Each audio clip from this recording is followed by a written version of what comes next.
Paper leak हो रहा है, उसके खिलाफ आज हम लोग यहाँ प्रोटेस्ट कर रहे हैं।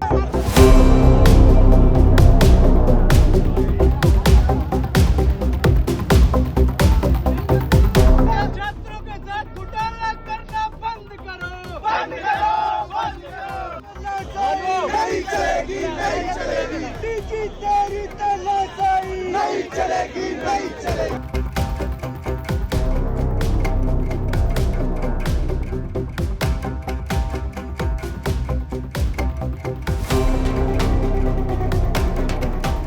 दिल्ली की सड़कों पर क्यों उतर आए हैं छात्र?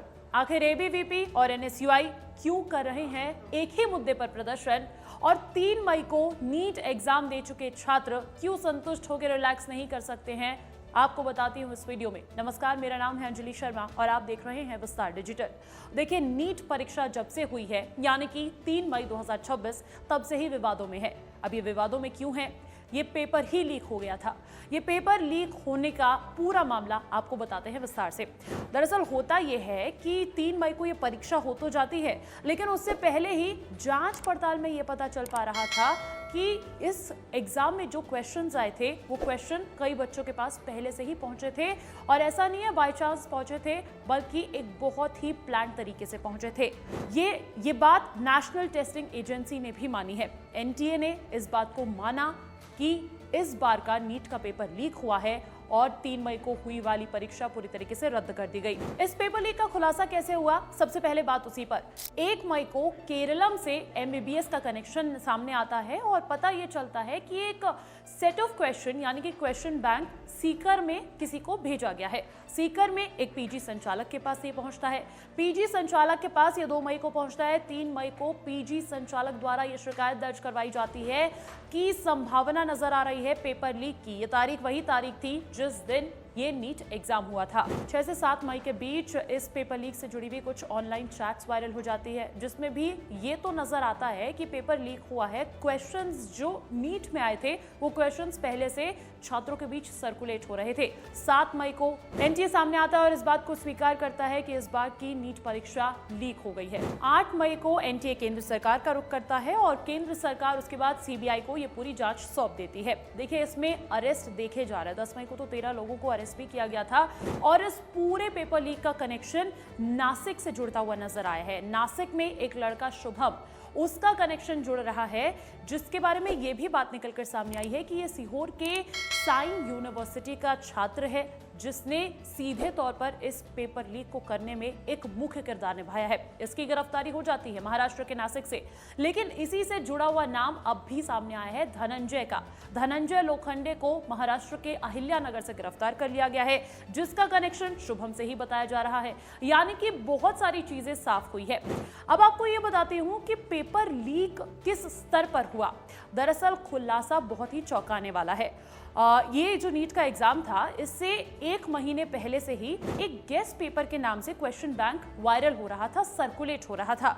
इस क्वेश्चन बैंक में 410 से ज्यादा हैंड रिटन क्वेश्चंस थे विद एमसीक्यूज, और उनमें से आपको बता दूं कि 150 क्वेश्चंस हूबहू नीट एग्जाम में आए। नीट एग्जाम जिसमें 180 क्वेश्चंस होते हैं, उसमें से 150 क्वेश्चंस डिट्टो आ जाते हैं, और वो भी ऐसे आते हैं कि जो हैंडराइटिंग में लिखे हुए क्वेश्चन से उनसे मैच करते हैं। यानी कि आप सोचेंगे कि 720 नंबर के पेपर में 600 नंबर तो ऐसे ही मिल रहे थे जिन्होंने ये गेस्ट पेपर देखा था और इसे रट लिया होगा। और यही वजह कि इतने बड़े पेपर लीक का खुलासा होता है और एनटीए को ये एग्जाम रद्द करना पड़ता है। अब इसके बाद की डेवलपमेंट क्या है? इसके बाद की डेवलपमेंट ये है कि एनएसयूआई, एबीवीपी सड़कों पर उतरकर प्रदर्शन कर रहे हैं और सख्त कार्रवाई की मांग कर रहे हैं। अब वो छात्र क्या करें जिन्होंने 3 मई को ये एग्जाम दिया था और खुश होकर, रिलैक्स होकर बैठे थे, बस रिजल्ट का इंतजार कर रहे थे। दरअसल एनटीए की तरफ से कुछ पॉइंट्स उनके लिए बता दिए गए हैं। सबसे पहले एनटीए ने यह कहा है कि आपका एग्जाम दोबारा होने जा रहा है। सवाल यह भी है कि कब होगा एग्जाम, तो इसको लेकर अभी तक एनटीए ने कोई भी शेड्यूल जारी नहीं किया है। हाँ, एनटीए ने यह बात जरूर कही है कि आपका एग्जाम सेंटर जो पहला था वही अगला भी होने वाला है, यानी कि एग्जामिनेशन सेंटर नहीं बदला जाएगा। साथ ही एनटीए ने यह भी कहा है कि आपने जो रजिस्ट्रेशन फीस भरी थी उसको भी आपको वापस कर दिया जाएगा और जो री एग्जाम होगा उसके लिए कोई भी रजिस्ट्रेशन फीस नहीं ली जाएगी। यानी कि एनटीए अपने ही सीमित संसाधनों में इस री एग्जाम को कंडक्ट करवाने वाला है। एनटीए ने अब इसको लेकर छात्रों को बहुत सारी सुविधा जरूर दे दी है, लेकिन आप सोचिए 22 लाख से ज्यादा छात्रों ने इस बार इस एग्जाम में अपीयर किया था और क्या होगा उनके भविष्य का। एक एग्जाम जिसके लिए वो सालों से प्रिपेयर कर रहे होते हैं, वो एग्जाम जब देने जाते हैं संतुष्ट हो जाते हैं और उसके बाद पता चलता है कि पेपर ही लीक हो गया और चंद लोगों के करतूतों की वजह से सबको ये एग्जाम दोबारा देना पड़ता है। अब बात नीट पर भी कर लेते हैं और एनटीए द्वारा करवाए जा रहे national eligibility cum entrance test की हिस्ट्री पर भी कर लेते हैं। टाइमलाइन शुरू होती है साल 2013 से। 2013 वो साल था जब 5 मई को पहली बार नीट को लाया गया। इससे पहले medical examination all India preliminary medical test यानी कि AIPMT के तहत ही होता था। उसी के तहत हमें देश भर के मेडिकल कॉलेजेस में एडमिशन मिलता था, लेकिन इन सबको कंबाइन करके एक करके नीट को लॉन्च कर दिया जाता है और वही साल शुरू हो जाता है नीट के विवादों के साल के तौर पर।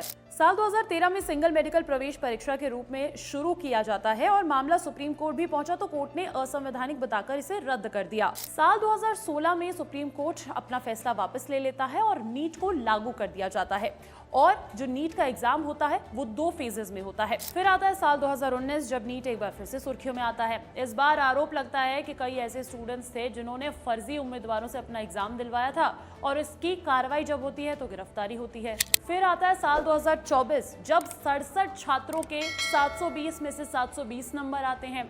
एक बार फिर से इसको री एग्जाम करवाने की मांगे उठने लगती है। मामला सुप्रीम कोर्ट भी पहुंचता है, ग्रेस मार्क्स का विवाद छिड़ता है, लेकिन कोर्ट री एग्जाम करवाने से इनकार कर देता है। एंड कट टू साल 2026 जो सिचुएशन है वो सब आप समझ गए होंगे और एनटीए इसमें कई बार जिम्मेदारी लेता हुआ नजर आया है तो कई बार जिम्मेदारी से पीछे हटता हुआ भी नजर आया है।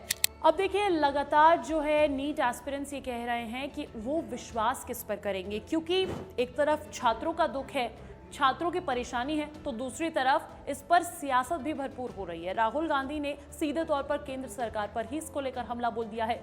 इधर आप संयोजक अरविंद केजरीवाल ने युवाओं से सड़कों पर उतरने की अपील की है और अपने हक के लिए लड़ने की अपील की है।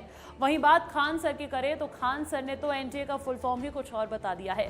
तो इस तरीके से लगातार बयानबाजी तो देखी जा रही है। एनटीए कह रहा है कि हम जल्द ही वापस एग्जाम की डेट जो है वो लागू कर देंगे, आपको कोई भी परेशानी नहीं होने देंगे। लेकिन परेशानी किस स्तर पर हो रही है ये सिर्फ नीट देने वाले एग्जाम ही समझ पा रहे होंगे या फिर नीट एस्पिरेंट्स जो आने वाले सालों में देने वाले हैं एग्जाम वो समझ पा रहे होंगे। हालांकि इस पूरी सिचुएशन को समझने के बाद आपकी इस पर क्या राय है आप हमें कमेंट सेक्शन में जरूर बताइएगा। आपके सुझाव मैटर करते हैं, your opinion matter. Please comment, like and share and subscribe.